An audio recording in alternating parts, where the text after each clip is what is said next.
Puji nama Tuhan, Tuhan Yesus memberkati kita semua. Terima kasih buat kesaksian Bapak Hendri. Tuhan percayakan di usahanya tetap jadi berkat bagi banyak orang. Jadi kesaksian, hormat kemuliaan bagi nama Tuhan. Kita bersyukur juga ada hari-hari ini ada banyak hal yang terjadi. Meskipun kita lihat ada banyak kondisi, situasi yang terjadi. Nah, pagi hari ini Bapak Ibu Saudara, dalam suasana kemerdekaan, kita akan merenungkan apa yang sedang Tuhan akan buat dan Tuhan akan kerjakan lebih lagi dalam kehidupan kita sebagai orang percaya, bahwa ini dengar dengan baik. Kerinduan saudara, kerinduan Tuhan maksud saya, kerinduan Tuhan untuk memulihkan kita, untuk menyembuhkan kita, untuk mengubah hidup kita, itu jauh lebih besar daripada kerinduan kita sendiri.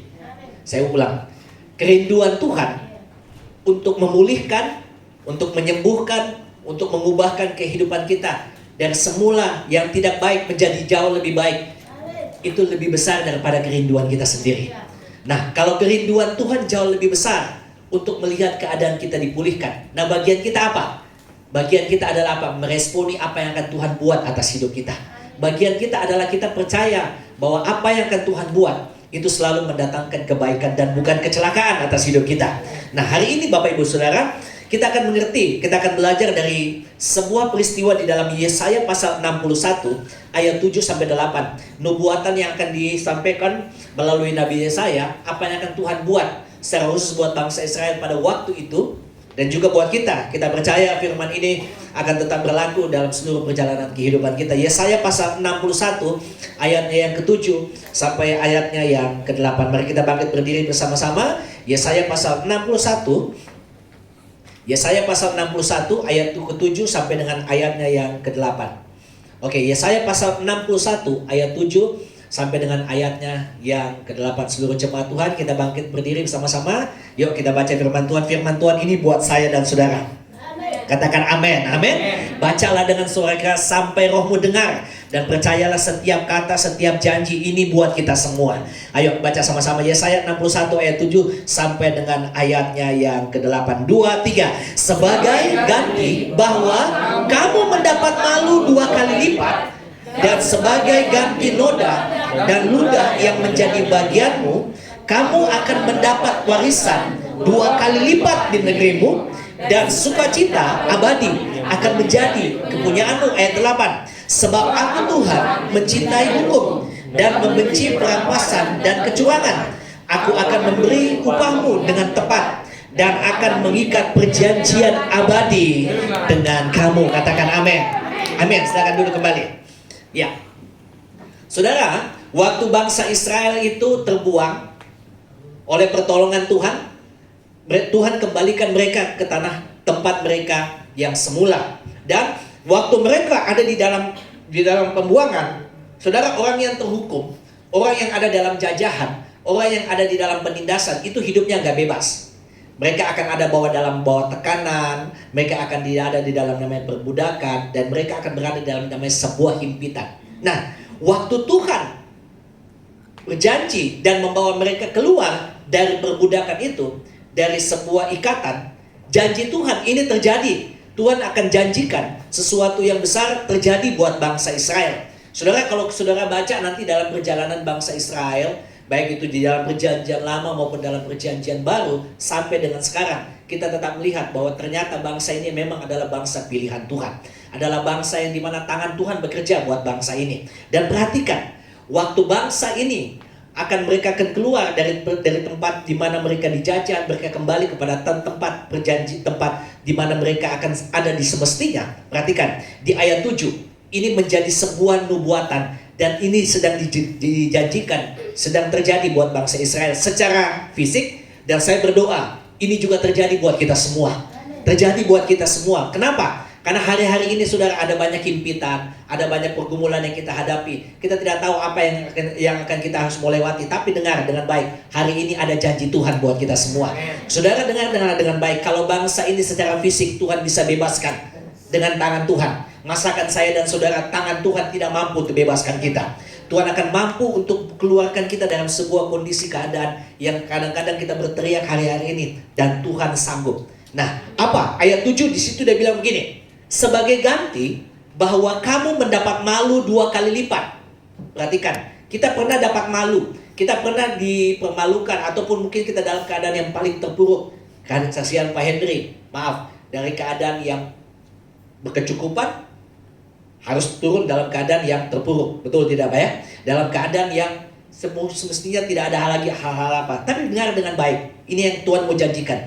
Kalau kamu pernah dapat malu 2 kali lipat, maka dengar dengan baik, gantinya pun 2 kali lipat daripada yang sebelumnya.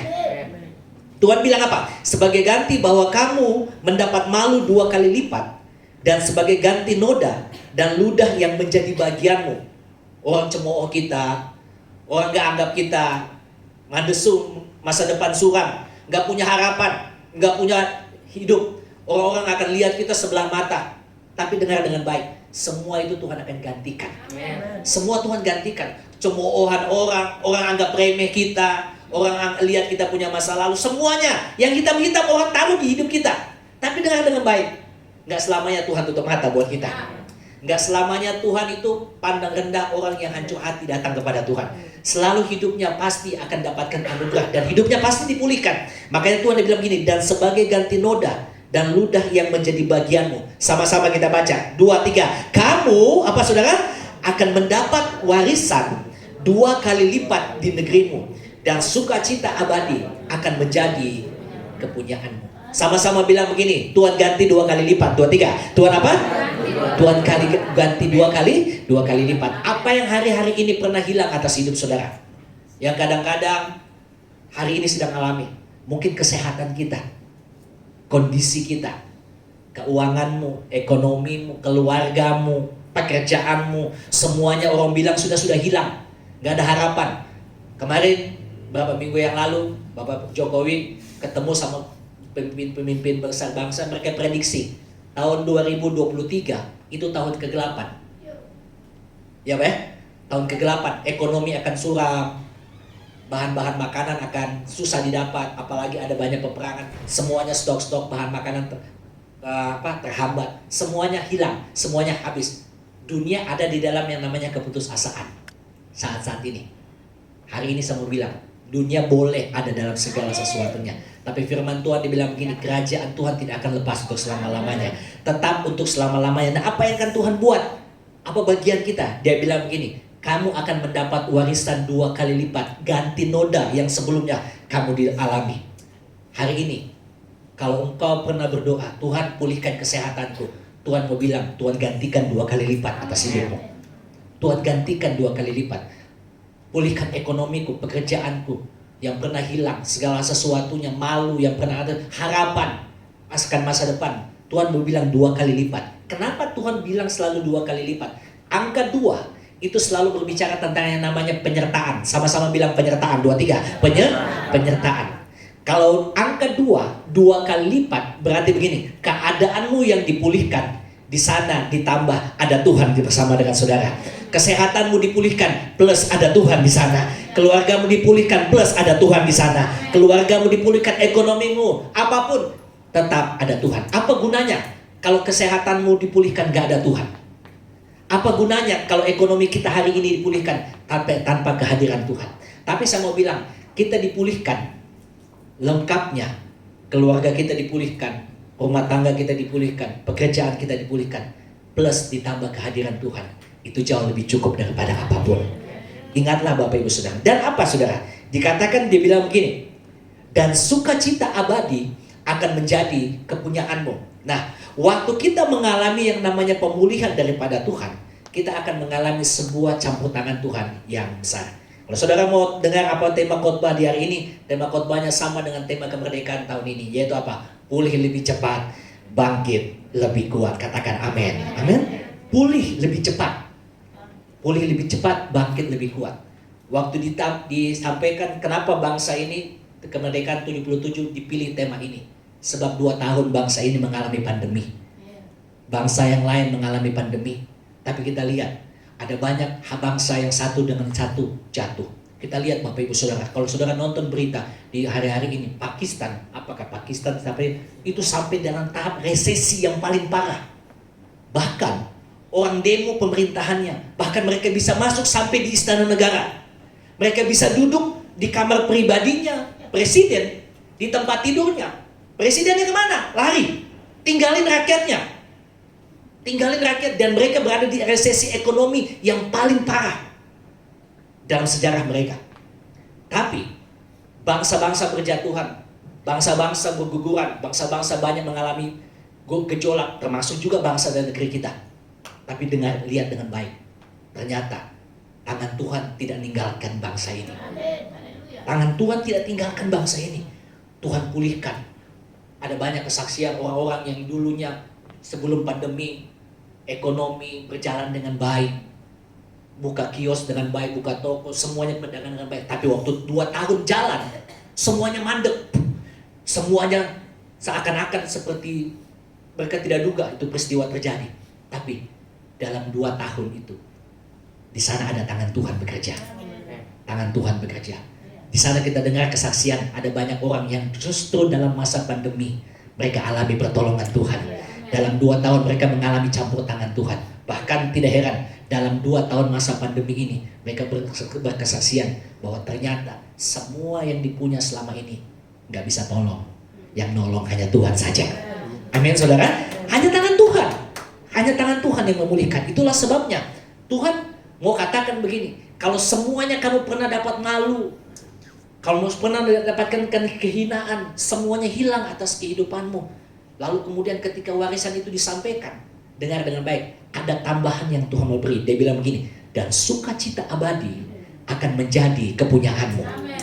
Saudara, dengar dengan baik, ada banyak orang bisa memiliki, tapi tidak banyak orang bisa menikmati. Sekali lagi saya ulang, ada banyak orang bisa memiliki, tapi tidak semua orang bisa apa? Menikmati. Gak bisa. Orang bisa punya uang, tapi gak bisa nikmati itu semua. Gak bisa nikmati. Tapi saya mau bilang begini, kalau hari ini engkau hidup dalam kesederhanaan, tapi dalam rumah tanggamu ada Yesus, ada damai sejahtera dan sukacita, engkau bisa nikmati bersama dengan keluargamu. Engkau bisa datang melayani, engkau bisa meninggikan nama Tuhan di tempat ini bersama-sama, dan engkau bisa mengatakan, Tuhan, ternyata hari ini aku bisa hidup karena Tuhan. Saya mau bilang begini buat saudara, uang bisa beli obat tidur, tapi uang tidak bisa beli obat bangun tidur. Oke? Saya ulang, uang bisa beli obat untuk tidur, tapi uang gak bisa beli orang obat untuk bangun tidur. Kalau saudara bisa bangun tidur di pagi nih, bangun pagi, bisa lihat anak istrimu, masih bisa keluar kau, masih datang ibadah. Ayo, tidak ada alasan untuk tidak kita bersyukur di hadapan Tuhan. Amin, saudara. Itu bagian kita menikmati. Orang di luar sana bisa banyak punya, nikmati, tapi mereka punya segala sesuatu, tapi menikmati itu mereka nggak bisa. Tapi sampai gini saudara, kalau engkau bisa punya, Tuhan percayakan, dan engkau juga bisa nikmati, itu berkat tersendiri yang tidak semua orang bisa punya. Uang bisa beli makanan enak, tapi uang tidak bisa beli namanya kenikmatan. Uang bisa beli namanya tempat tidur mewah, tapi uang tidak bisa beli namanya tidur nyenyak. Nggak bisa. Kita bisa nikmati itu waktu kita ada di dalam Tuhan. Makanya Tuhan bilang begini, kamu akan terima sukacita abadi. Sukacita yang begini, sukacita yang bukan ukuran dunia, tapi ukuran standarnya Tuhan. Ukuran standarnya Tuhan. Nah, apa ukuran itu, saudara? Makanya Tuhan dia bilang begini, kita akan dapatkan warisan 2 kali lipat di dalam negerimu. Perhatikan di ayat yang ke-8. Perhatikan. Sebab aku Tuhan mencintai hukum dan membenci perampasan dan kecurangan. Aku akan memberi upahmu dengan tepat, dan akan mengikat perjanjian abadi dengan kamu. Nah, perhatikan di ayat 8. Waktu Tuhan gantikan kita dengan warisan 2 kali lipat, ada bagian yang harus kita hindari. Dan waktu bagian itu kita hindari, bagian yang Tuhan memberkati kita. Perhatikan, apa bagian yang kita harus hindari? Tuhan dia bilang begini, Tuhan cintai hukum. Artinya apa? Tuhan cintai yang namanya ketetapan. Tuhan cintai yang namanya sebuah aturan. Kadang-kadang kita sebagai manusia nggak mau diatur. Mentang-mentang merdeka, lalu kemudian kemerdekaannya bablas. Makanya hari-hari ini sudah tahu namanya kebebasan berpendapat, tapi orang bisa maki-maki pemerintah. Itu kebebasan yang salah, saudara. Harus ada kebebasan yang teratur. Harus ada kebebasan yang ada dalam sebuah kontrol Tuhan. Nah, waktu Tuhan memberikan kita kebebasan, Tuhan juga berikan kita yang namanya aturan. Sama-sama bilang Tuhan beri aturan. 2, 3. Tuhan beri apa? Aturan. Tuhan merdekakan hidupmu. Tuhan sudah bebaskan kita dari namanya perbuatan dosa. Tapi ada aturan. Aturannya apa? Aturan untuk kita hidup ada di dalam tuntunannya Tuhan. Hidup dalam aturannya Tuhan. Makanya setiap firman Tuhan yang waktu kita baca itu aturan buat kita. Itu rambu buat kita semua. Nah, perhatikan. Waktu ada aturan, waktu ada hukum, Tuhan bilang begini. Dan membenci perampasan dan kecurangan. Orang di luar sana untuk naik, orang di luar sana untuk dapat posisi, saling sikut, saling jatuhkan, saling fitnah. Tapi anak Tuhan gak buat kayak gitu, gak lakukan kayak gitu. Untuk dapatkan yang namanya sebuah keberhasilan, orang bisa halalkan segala cara. Bahkan pakai kuasa kegelapan pun juga orang bisa halalkan. Tapi perhatikan, Tuhan cintai hukum dan benci perampasan dan apa? Kecurangan. Curang itu apa? Arti pengertian curang. Tahu benar, tapi tetap lakukan. Itu curang. Tahu aturannya, tapi dibuat. Nah, kita nggak buat curang itu. Kita nggak buat kelakuan itu segala sesuatunya. Dan waktu itu kita hindari, ada bagian Tuhan. Tuhan berkati kita. Tuhan bilang begini, aku akan memberi upahmu dengan tepat. Dan akan mengikat perjanjian abadi dengan kamu. Katakan amin. Bagianmu, waktu kita kerjakan di dalam Tuhan, upah kita nggak hilang. Meskipun begini, orang bisa tahan engkau untuk naik.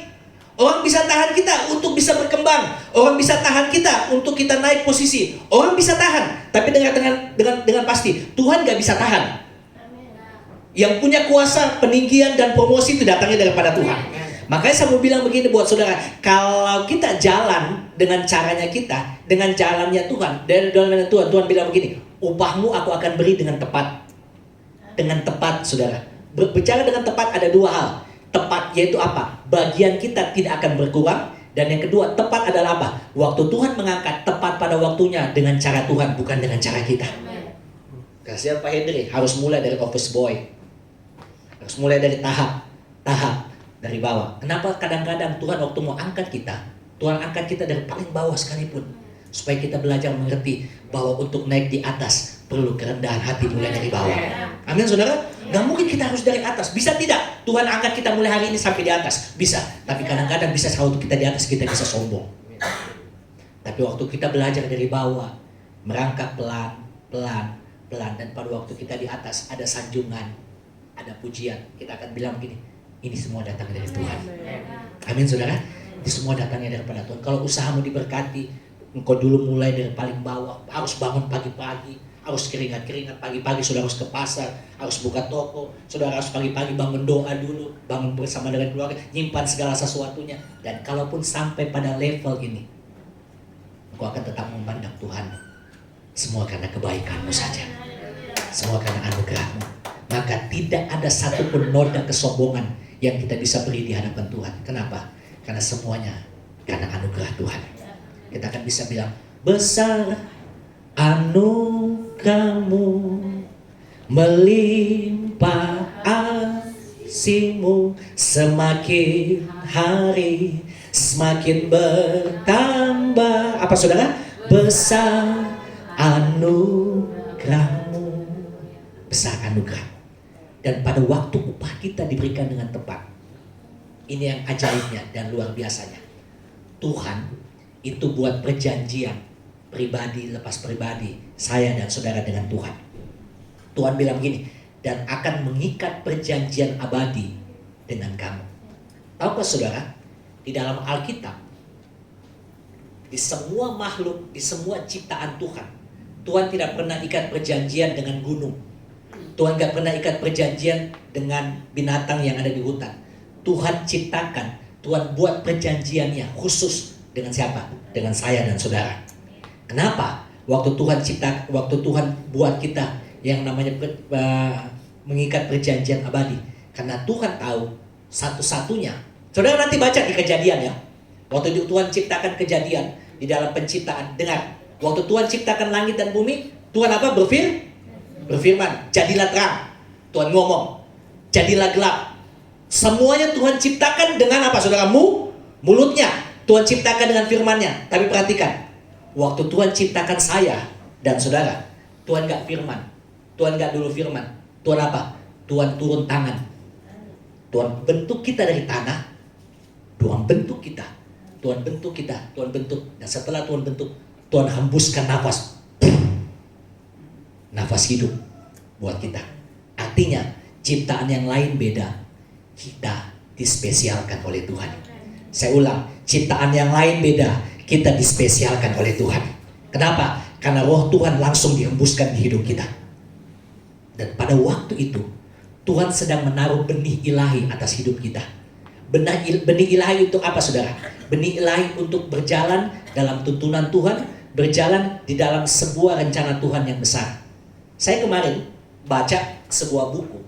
Ternyata otak kita ini dirancangkan spesial oleh Tuhan.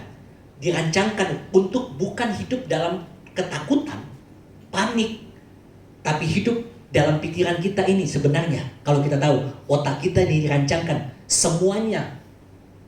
Ini hanya memasukkan semuanya hal-hal yang baik dari Tuhan. Makanya Tuhan dia bilang begini, pikirkan yang baik, pikirkan yang sedap, pikirkan yang manis didengar. Semua ini harus ada di otak kita. Kadang-kadang otak kita waktu bangun pagi, apa yang kita pikirkan? Makan ini hari apa? Besok mau makan apa? Semua pikiran ketakutan dari Senin sampai Minggu putar satu balik. Otak kita yang seharusnya dipenuhi dengan yang namanya manis yang dengar, sedap yang baik daripada Tuhan seharusnya di otak kita. Tapi semuanya terisi dengan segala sesuatu yang dari dunia ini. Sehingga nggak heran kalau semuanya yang dari dunia pengaruhi di otak kita. Seharusnya. Dan pada waktu Tuhan terapkan yang namanya nafas kehidupan, tahu kan begini, Tuhan sedang berikan yang namanya potensi besar dalam kehidupan kita. Sama-sama bilang potensi besar. 2, 3. Potensi. Jadi kalau ada jemaat Tuhan, umat Tuhan yang bilang gini, Pak Pendeta jangan lagi saya melayani, saya nggak bisa melayani. Omong kosong. Kenapa? Karena dalam diri saudara ada benih ilahi. Ada potensi ilahi. Ada potensi ilahi. Pak Pendeta jangan lagi, suaraku saya bisa lagi. Jangan lagi. Ya, kalau salaman jangan lagi. Biar saya jadi jemaat biasa. Saudara, saya mau katakan begini. Tuhan investasikan rohnya dalam diri kita. Itu bukan main-main. Bahkan saking seriusnya Tuhan investasikan rohnya dalam diri kita. Dia tinggalkan surga mati buat saudara dan saya. Dia investasikan besar loh saudara. Investasikan besar. Tuhan gak main-main atas hidupmu. Makanya saya selalu bilang begini buat saudara. Tidak ada produk gagal di dalam Tuhan. Kalau pabrik buat apa berapa tahun yang lalu, ada pabrik yang buat itu laptop, berapa banyak dia punya ribuan, berapa dia punya produk itu gagal, saudara, gagal produksi, gak bisa dilempar di pasaran. Tuhan ciptakan kita bukan gagal produksi, oke? Setuju? Tapi kadang-kadang kita yang merendahkan diri kita, menurunkan standar nilai kita di hadapan Tuhan. Janganlah Tuhan, janganlah orang lain sah, beta biasa-biasa sah. Kita sedang turunkan rendah kita. Padahal Tuhan mati untuk hidup kita naik, bukan turun, saudara. Seharusnya kita ngerti akan hal itu. Tapi kadang-kadang kita yang rendahkan diri kita. Kita turunkan nilai standar diri kita. Padahal Tuhan waktu dia mati, bukan untuk kita menjadi orang Kristen yang biasa, tapi punya standar hidup yang jauh lebih baik. Bukan berbicara tentang kita banyak harta, bukan bicara tentang materi. Tapi saya bilang begini, Tuhan mau bicara kita, mau melakukan untuk kita bisa potensi maksimal di dalam Tuhan. Makanya waktu kemerdekaan Tuhan berikan atas bangsa ini, kita bukan hanya merdeka, tapi kemerdekaan itu harus diisi, betul tidak ya? Harus diisi dengan pembangunan, anak-anak yang harus belajar dengan benar. Saudara yang pegawai negeri belajar tugas tanggung jawab dengan benar, dengan melakukan tugas tanggung jawab, itu isi kemerdekaan. Itu kita sedang menghormati kemerdekaan. Nah, Tuhan memberikan kita kemerdekaan, bukan lalu kemudian kita bilang begini, biasa-biasanya, hari Minggu aja berpikir ibadah. Enggak. Ada bagian yang kita akan kerjakan dalam kehidupan kita. Bagian itu apa? Kalau saudara terpanggil untuk melayani dengan sungguh-sungguh di hadapan Tuhan. Kalau saudara terpanggil untuk memberikan hidupmu bagi melayani orang lain, pakai itu untuk Tuhan. Pakai. Karena apa? Karena kita sedang menghormati investasi kerajaan Allah atas kehidupan kita. Makanya Tuhan dia bilang begini, aku akan mengikat perjanjian abadi dengan kamu. Kenapa Tuhan bilang perjanjian abadi? Karena perjanjian itu akan mengikat kita di dunia ini sampai pada kekekalan. Makanya saudara, kalau kita cari Tuhan, nggak berhenti sampai di sini. Lalu kemudian nanti kalau kita kembali ke rumah Bapa di sorga, kita akan masuk di dalam sebuah tanah yang ukuran 2x3, ada di dalam peti, berhenti. Enggak berhenti sampai situ, sampai kekekalan. Sampai kekekalan. Kenapa kita memuji dan menyembah Tuhan? Karena pujian dan penyembahan, praise and worship, akan langsung sampai di sana. Kita akan memuji menyembah Tuhan di sana. Firman Tuhan di sana bilang begini, kalau nanti kita ada di sana, kita tidak ada kawin dan mengawinkan, nggak ada makan dan minum. Weh, di sana nggak ada pesta, Bapak Ibu Saudara. Dan di sana nggak ada 1 malam, 2 malam, nggak ada pesta. Di sana adalah apa? Kehidupan kita seperti malaikat. Apa yang kita lakukan? Pujian penyembahan di hadapan Tuhan. Kita bertemu dengan tahta Tuhan. Bosan? Nggak bosan, karena kita ketemu dengan sumbernya langsung. Itulah saudaranya, ada perjanjian abadi dalam kehidupan kita. Nah, kalau begitu, apa yang harus kita buat supaya keadaan kita pulih lebih cepat, bangkit lebih kuat?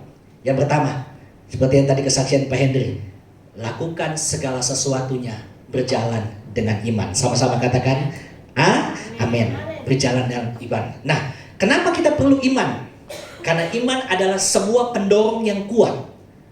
Meskipun dalam situasi yang paling sulit, iman itu akan memampukan kita untuk bertahan. Iman itu akan memampukan kita untuk bertahan dalam sebuah segala sesuatu yang tidak baik, bahkan yang paling buruk sekalipun. Kenapa saudara hari ini tetap cari Tuhan? Karena saudara punya iman. Kenapa saudara masih tetap berdoa di hadapan Tuhan? Karena saudara punya iman. Iman adalah pendorong yang kuat, yang memampukan kita melewati masa-masa sulit, supaya kita tetap bertahan dalam situasi kondisi apapun, meskipun yang kita imani itu belum terjadi. Kalau apa yang kita imani hari ini langsung terjadi, maka mari rame-rame semuanya minggu depan, tidak ada satupun yang tidak akan datang ke gereja. Pasti semua datang ke gereja. Karena waktu kita hari itu imani, besok langsung terjadi. Tapi kalau apapun yang kamu imani hari ini belum terjadi, saya mau bilang ada satu bagian yang harus kita lewati, yaitu apa? Proses Tuhan. Sama-sama bilang apa? Proses Tuhan. Waktu Abraham dibilang sama Tuhan, kamu keluar, pandanglah langit, kayak begitu nanti keturunanmu. Saya mau tanya, besok dia dapat anak? Gak dapat, saudara. Dia lewati proses. Bahkan dalam proses itu dia jatuh. Kok dia jatuh? Iya, karena pernah istrinya suruh dia ambil yang namanya Hagar. Dia jatuh, tapi dia bangkit kembali. Itu proses. Waktu Yusuf dia dapatkan mimpi, kamu akan lihat bintang lalu kemudian sujud menyembah. Artinya orang-orang tuamu, saudara-saudaramu akan menyembah dan sujud kepada kamu. Saya mau tanya, besoknya mereka jadikan dia sebagai Tuhan? Enggak, justru dia dilempar di dalam sumur. Dia difitnah, di penjara, semuanya. Dia nggak anggap orang yang bisa berhasil. Tapi itu proses. Kalau hari ini saudara dengar firman Tuhan, kamu akan dikembalikan 2 kali lipat. Pulang, ada bagian yang kita kerjakan, yaitu apa? Jalani proses itu. Amin, saudara? Jalani proses itu. Nah, proses itu kita bisa bertahan karena ada iman yang menolong kita. Karena ada pengharapan, karena ada iman yang menolong kita, supaya kita ada tetap dalam kemampuan, kesanggupan ilahi dalam menjalankan semua tanggung jawab kita di dalam Tuhan. Dan iman itu yang harus menuntun kita, memampukan kita, supaya kita berjalan dalam sebuah hal yang Tuhan lakukan di dalam kehidupan kita. Coba kita lihat di dalam Roma pasal 3 ayat 28. Iman itu adalah sebuah tindakan yang dibenarkan oleh Tuhan melebihi tindakan yang lain. Perhatikan Roma 3 ayat 28. Roma 3 ayat 28, multimedia tampilkan Roma 3 ayat 20. Roma 3 ayat 28. Roma pasal 3 ayat 28. Perhatikan kalimat ini. Karena kami yakin bahwa manusia dibenarkan karena apa, saudara? Iman. Dan bukan karena ia melakukan hukum Taurat. Saudara dengar kebenaran ini. Waktu kita bawa perjanjian lama, mereka bawa yang namanya korban. Korban itu mereka percaya bahwa korban itu akan membenarkan mereka punya kehidupan. Artinya, mereka punya tabiat, mereka punya kelakuan dengan mereka membawa korban. Korban itu akan diterima oleh Tuhan dan mereka punya keyakinan korban yang mereka bawa akan menghapus mereka punya kelakuan dan dosa. Perhatikan, kalau untuk korban saja yang hukum Taurat mereka bisa punya harapan. Perhatikan, apalagi manusia dibenarkan karena apa? Karena iman. Karena iman. Makanya Bapak Ibu Saudara, kenapa kita bawa hidup kita datang di rumah Tuhan? Kita nggak bawa korban lagi. Ada korban yang tertinggi yang sudah memberikan hidupnya buat kita, yaitu apa? Yesus Kristus. Dia sudah menebus kita, dan bagian kita apa? Terima dengan iman. Waktu saudara terima Tuhan Yesus sebagai Tuhan dan Juru Selamat, saudara berdoa, Tuhan Yesus masuklah dalam hatiku, jadilah Tuhan sebagai Tuhan dan Juru Selamatku, dan aku percaya satu saat ketika aku kembali di surga, aku kembali, aku punya tempat yang pasti di dalam Tuhan. Saya mau tanya saudara, waktu saudara buka mata, saudara ada di surga? Saya mau tanya, saudara buka mata langsung ada di surga? Enggak ada. Kenapa saudara percaya? Karena saudara punya iman. Hari ini saya masih hidup, tapi saya percaya satu saat tempatku yang pasti ada bersama dengan Bapa di surga. Itu iman. Ada proses yang kita jalankan. Nah, makanya kehidupan kita sudah dibenarkan karena iman, maka standar kita pun bukan dengan standar yang biasa karena kita melakukan hukum Taurat. Yesus datang bukan untuk meniadakan hukum Taurat, tapi untuk menyempurnakan hukum Taurat. Ibaratnya begini, hukum Taurat itu bayangan, tapi Yesus perwujudannya. Yesus perwujudannya. Waktu masih kecil, saudara pernah tidak main namanya enggo sembunyi? Pernah main ya? Enggo sembunyi. Nah, waktu orang teman kita main enggo sembunyi, kita lihat cari dia di mana, tapi kita lihat bayangannya. Dia sembunyi di situ. Saudara, saya mau tanya, saudara tangkap bayangannya atau tangkap orangnya? Tangkap orangnya dong. Bayangannya apa? Membantu. Perjanjian Lama, hukum Taurat itu membantu kita, itu bayangan. Tapi perwujudan dari yang namanya hukum Taurat waktu kematian Yesus. Makanya pada waktu Yesus mati, itu tirai yang membelah, yang menutup antara ruang kudus dan maha kudus terbelah. Supaya ada apa? Supaya kita yang hidup dalam Taurat itu enggak lagi hidup dalam Taurat itu. Kita hidup dalam iman bersama dengan Tuhan. Nah, ini kebenaran yang saya mau bilang buat saudara. Kita nggak perlu bawa hewan. Kenapa, saudara? Saya dan saudara, tadi saya katakan, Tuhan ikat perjanjian dengan manusia dan bukan dengan ciptaan yang lain. Artinya bahwa waktu Tuhan tahu ikat perjanjian pribadi dengan dia, kita dengan Tuhan, artinya ada yang setara dengan apa yang diciptakan. Dan yang setara itu harus bisa menebus yang tidak punya kekuatan. Artinya apa? Tuhan sendiri yang turun tangan untuk menebus hidup kita. Makanya saya mau bilang buat saudara, korban hewan nggak bisa menebus kita untuk selama-lamanya. Harus ada korban domba, anak domba yang sempurna, yang menutupi, yang membasuh, yang menebus kita sekarang sampai selama-lamanya, yaitu apa? Karya Tuhan. Kita nggak perlu bawa hewan lagi, saudara. Makanya, saudara, hidup kita lebih tinggi daripada kambing, hidup kita lebih tinggi daripada sapi. Tapi kalaupun yang di sebelah masih bawa itu, saudara, saya mau bilang, gak heran kalau kelakuan kayak kambing, harusnya kelakuan kayak sapi. Tapi nilai kita harus jauh lebih tinggi daripada ciptaan itu. Kenapa? Karena kita spesial di hadapan Tuhan. Itu iman akan membantu. Coba kita lihat satu ayat lagi, saudara. Nah, perhatikan di Roma pasal 3 ayat 31. Roma pasal 3 ayat 31 dia katakan begini. Jika demikian, Roma pasal 3 ayat 31. Jika demikian, adakah kami membatalkan hukum Taurat karena iman? Sama sekali tidak. Sebaliknya, kami meneguhkannya. Kami apa saudara? Meneguhkannya. Iman itu akan meneguhkan apa yang sedang dikerjakan di zaman perjanjian lama dalam hukum Taurat. Nah, untuk bangkit lebih cepat dan pulih lebih cepat dan bangkit lebih kuat, tidak ada cara lain selain kita menjalaninya dengan iman percaya kepada Tuhan. Karena iman itu akan menjadi sebuah pendorong yang kuat. Meskipun dalam situasi-situasi yang paling berat sekalipun, iman akan memampukan saya dan saudara. Meskipun yang kita lihat kadang-kadang mengecewakan, kadang-kadang bisa buat kita putus asa, kadang-kadang bisa membuat kita bisa mundur dari pertandingan iman kita. Tapi iman yang buat kita bertahan sampai hari ini dalam jalur pertandingan iman kita. Saudara, kalau dalam jalur pertandingan iman kita seperti yang tadi dikatakan oleh Pak Hendrik, orang bilang gak punya masa depan, gak punya harapan hidup. Kita kayak begitu, saudara. Ada dalam pertandingan lari, lalu penonton kan itu paling pintar, betul tidak ya? Kadang-kadang kalau kita nonton pertandingan bola, yang nonton di rumah jauh lebih pintar daripada yang main di lapangan. Paling pintar. Paling pintar. Waktu pertama saya datang sini, Pak Brady ajak main nonton Persemara. Main sama siapa itu? Persemara lagi main, sudah ngos-ngosan, penonton yang ada di sini baterai, wah lari cepat. Mereka tidak tahu bagaimana susahnya mereka kejar bola. Begitu ancam lagi pakai apa, wah anaknya sampai begitu saudara. Persemara, mereka main, penonton jauh lebih jago daripada mereka. Kayak begitu. Penonton dalam pertandingan iman kita. Orang-orang kan ngomong gini, weh ingat kau pun hidup, weh ingat kau pun kelakuan, weh ingat kau punya masa lalu, ingat kau punya orang tua, segala sesuatunya kamu tidak punya harapan hidup. Kadang-kadang suara itu teringat di telinga kita, betul tidak ya? Ngomong semua, dia ngomong semua sampai ujung-ujungnya. Tapi bagiannya kita adalah apa? Apakah kita mau berhenti dengar mereka ngomong? Ataukah kita mau terus lari, selesaikan kita punya pertandingan? Pilihan di tangan siapa? Tangan saudara. Kalau saudara tetap berlari, tidak sampai sebentar lagi engkau akan lihat pemulihan Tuhan kerjakan.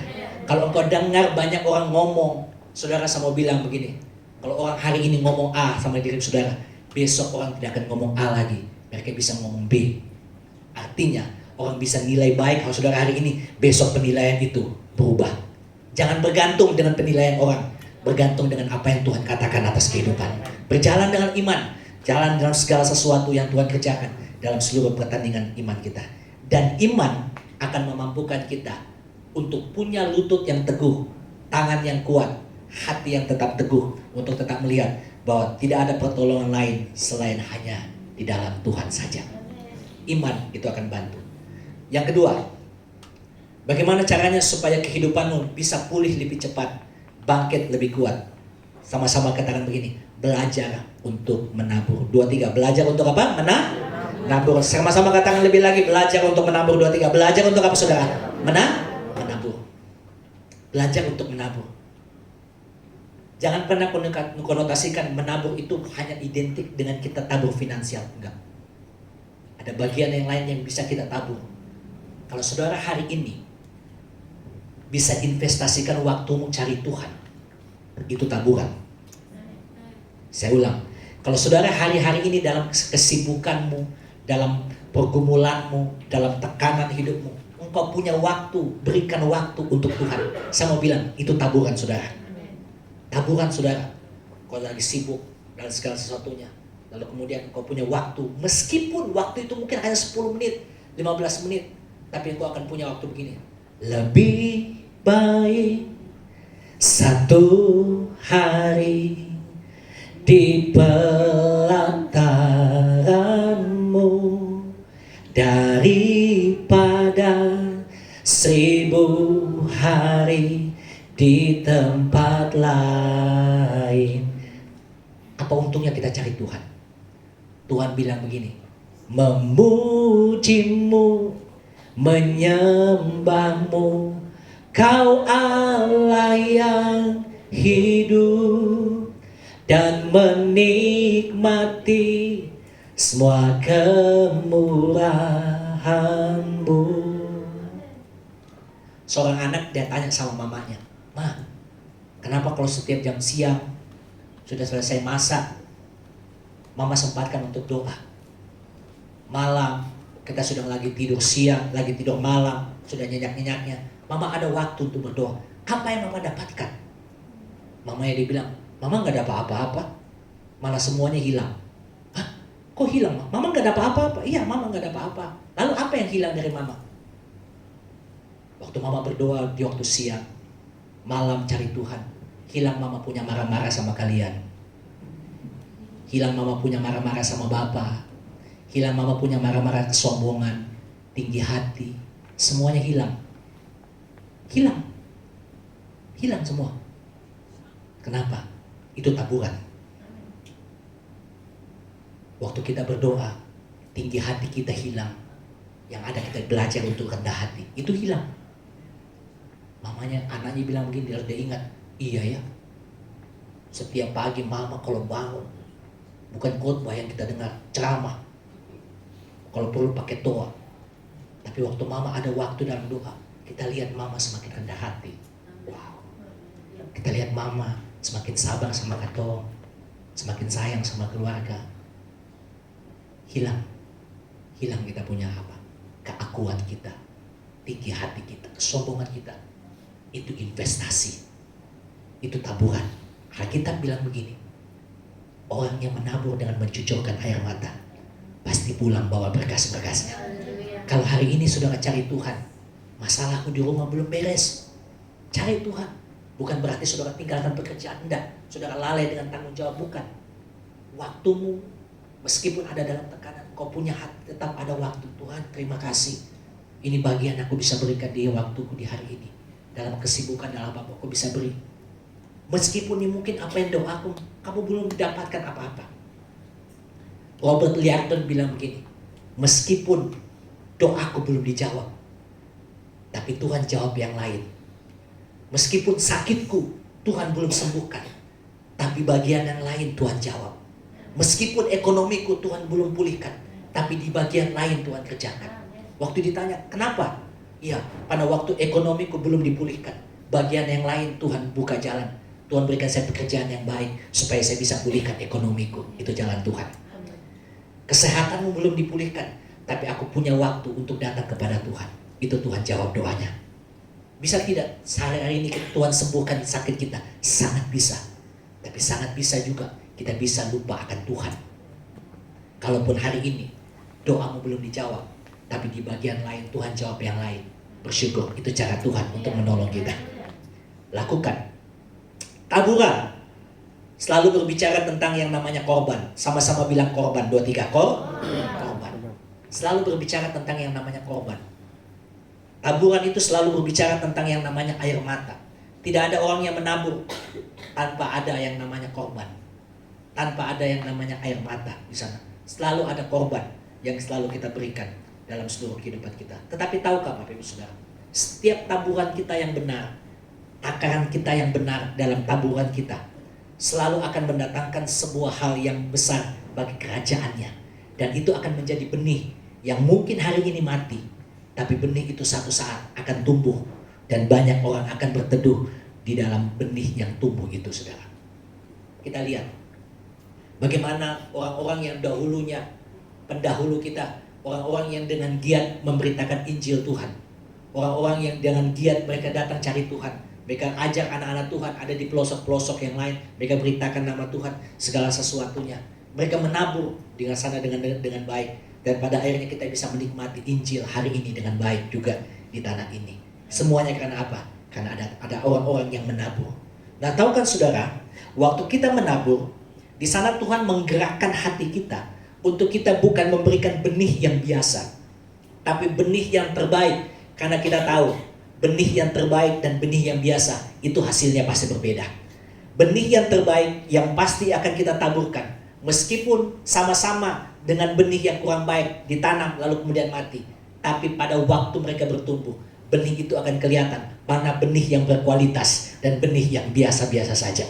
Hari ini saya mau sampaikan buat saudara, benih yang saudara taburkan bukan menjadi benih yang biasa, tapi benih yang akan mendapatkan hasil dalam kerajaan Tuhan yang besar. Dalam kerajaan Tuhan yang besar. Anak-anak yang kita bawa pergi ke gereja, kadang-kadang kita tempatkan mereka di sana. Kita tidak tahu benih itu 10-15 tahun yang akan datang. Kita tidak tahu ada di antara mereka, bahkan mungkin di mereka semua adalah orang-orang yang dipakai di dalam generasi mereka menggantikan kita semua yang ada di tempat ini. Kita nggak tahu. Kita nggak tahu, saudara.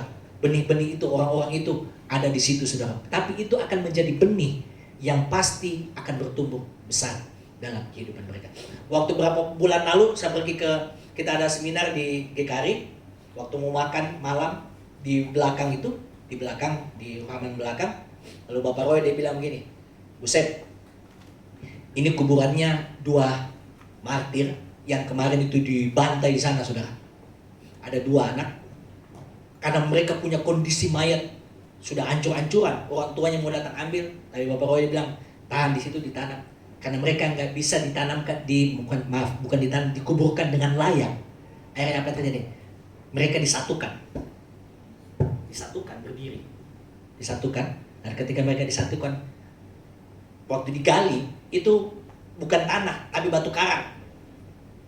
Peti itu berdiri begini. Bukan begini. Begini. Kasih masukkan, dipres, kemudian ditutup dengan tanah. Tapi tahukah saudara, 2 benih itu mungkin mati, tapi bagi kerajaan Tuhan itu punya hasil.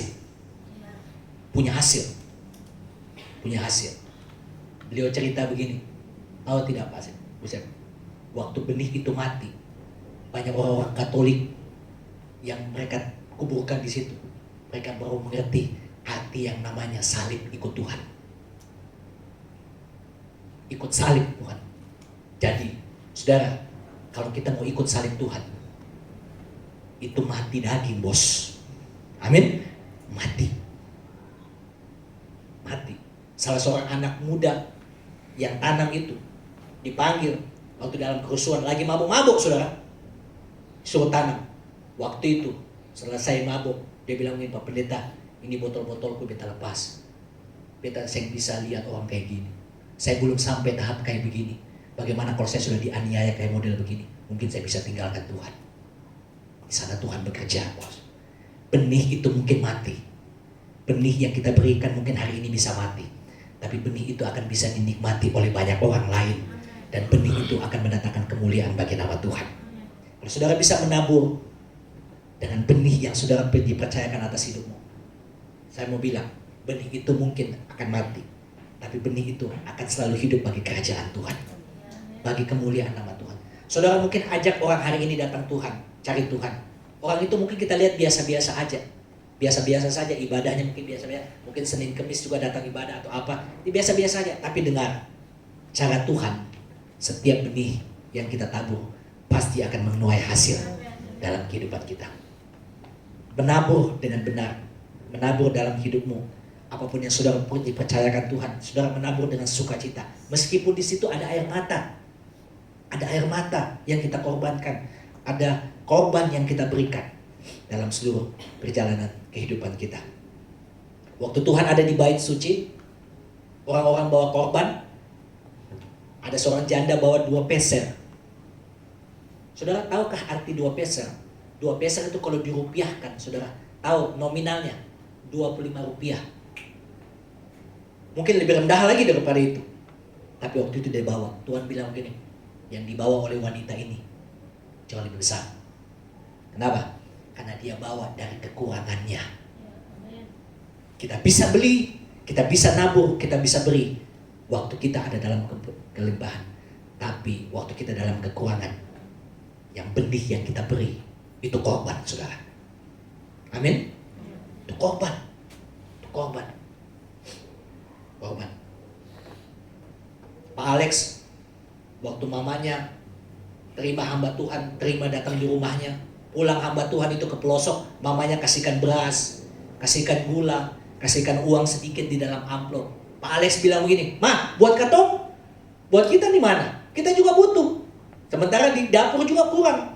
Mama kasihkan beras, kasihkan gula atau apa. Waktu mereka pulang, mamanya bilang begini, "Apa yang mama buat hari ini, satu saat kamu, anak cucumu akan nikmati dari tabuhan yang mama berikan hari ini." Kalau hari ini saudara semua bilang, engkau menabur dengan air mata, kau menabur dengan korban, kau menabur dengan sebuah hal benih yang kau beri. Meskipun juga saudara butuh, tapi dengar dengan baik. Mungkin saudara pun gak nikmati, tuai. Tapi anak cucu dan keturunanmu akan menikmati setiap benih yang saudara tabur mulai hari ini. Katakan amin. Gak sia-sia Bapak Ibu Saudara. Gak sia-sia. Saya pernah cerita sama istri saya. Waktu saya motor saya kempes, dorong ini, karena di atas jalannya, atas itu tertutup, saya potong jalan ke Kiong. Nah waktu jalan langsung di Kiong, saudara bocor, aduh nggak bisa lagi dorong, saya dorong, lalu kemudian ada ibu-ibu bilang, ada di sana tambal ban, Bu, datang. Saya pergi bawa tambal ban di sana, pergi bawa tambal ban, waktu sambil ditambal ban, cerita sama ibunya, saya cerita, anaknya yang laki, dia kerjakan, cerita, di mana tinggal istri siapa, orang istrinya orang apa, terus cerita biasa. Nah waktu sambil cerita biasa, mau pulang. Nah waktu mau pulang, nah kemudian ibu ini dia bilang, "Bu, saya nggak usah bayar lah ya." Loh, ini kan tambal. Nah, mau apalagi dia isi apa, kasih perbaiki rantainya semua, Bu bayar, gak usah naik. Loh, kenapa? Bu, dia bilang, tadi yang kerja itu, saya punya anak. Dia sudah jadi Satpol PP di kantor wali kota. Dulu waktu dia masih SD, dia sering tahu baca. Sudah saya mau naik kelas lah. Tapi Bu punya bapak mertua yang perjuangkan dia supaya dia naik kelas. Itu berapa tahun yang lalu? Nggak tahu berapa tahun yang lalu. Tapi itu diingat oleh orang tua siswa itu. Taburan itu kita tuai hari ini. Hari ini saya mau bilang buat saudara, taburan apapun, benih itu pun sederhana bagaimanapun, yang penting berkualitas. Saya mau bilang, taburan itu akan mendatangkan hasil bagi kemuliaan bagi nama Tuhan.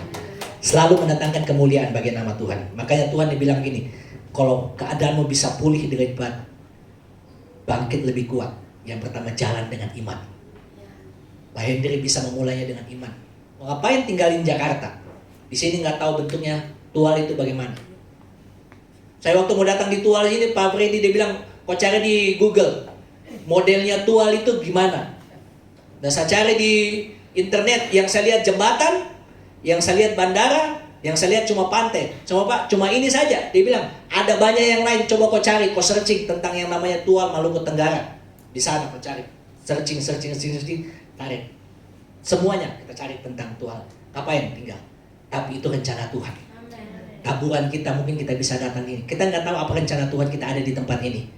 Kita mungkin jauh dari luar, Mas Dimas, Bu Fenty, Pak Dani, kita mungkin Ibu Nelly juga dari luar. Tapi kita tidak tahu apa rencana Tuhan buat kita ada di tanah ini. Tapi kita percaya setiap tabungan kita selalu akan mendatangkan kebaikan bagi kemuliaan bagi nama. Tepuk tangan buat Tuhan kita yang luar biasa. Berapa banyak di antara Bapak Saudara yang percaya keadaanmu pasti pulih lebih cepat, bangkit lebih kuat bersama dengan Tuhan. Angkat tangan saudara bersama-sama, beritahu kiri kanan saudara yang bilang begini, Tuhan pasti pulihkan keadaanmu 2 kali lipat. Tuhan pulihkan keadaanmu kali lipat. Beritahu kiri kanan saudara, di muka belakang saudara katakan apa? Tuhan pasti pulihkan keadaan kita lebih cepat. Tepuk tangan buat Tuhan kita yang luar biasa. Mari kita bangkit berdiri bersama-sama seluruh jemaat Tuhan.